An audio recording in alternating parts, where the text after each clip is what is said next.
I disagree strongly with the process which was going on today. The magistrate misapplied all the laws of Uganda, and the proceedings of today are illegal, null and void, and I will pray that the court pronounces them both in High Court and in the Sovereign Court of Justice. Because one, this magistrate had an application before her to strike out the DPP's letter to take over my case. She failed to fix that application. She did actually give it a date, but she is coming to court and entertaining the DPP.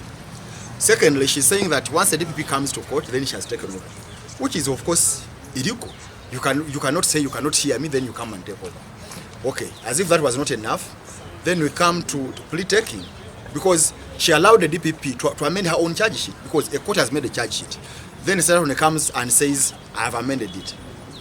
Then when you come to bail, this magistrate has on record my affidavit objecting to Bujingo's bail. And authorities, I made my point so clear that actually Bujingo should not be granted bail. Bujingo wants to kill me. He speaks it clearly. Bujingo is will interfere with all the investigations. The sureties has brought Kaswabuli, so and so. They are his workmates. There is a pastor who works in his church. How will you do that? But the magistrate, first of all, the state attorney, where I even object to him, acted as if he's Bujingo's lawyer. Since he claims to be working for me, that his money has taken over, which I'm objecting to, I thought that he was going to base his arguments on my objection to bail on an affidavit on record. There's an affidavit I filed yesterday.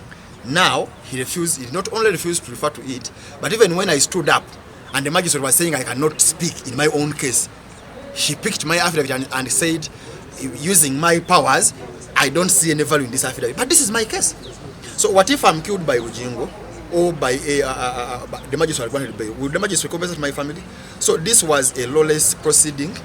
The magistrate, I don't know which laws she was reading, and I think they have to be challenged. Even that bail has to be nullified. What has transpired today is the charges have been raised to the accused persons, Pastor Bujingo and Susan Makula, and they denied the charges and they have been granted bail, and the case has been adjourned, I think fixed for 28th of next month. 18th of next month.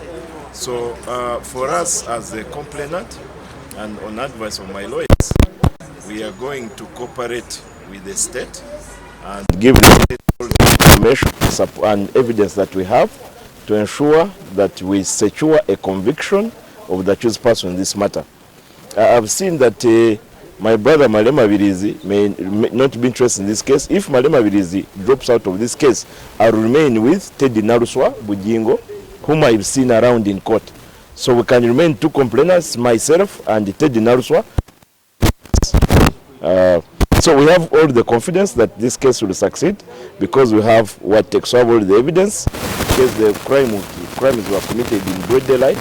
So they can't deny, even when they have denied now, but I think it's a waste of time.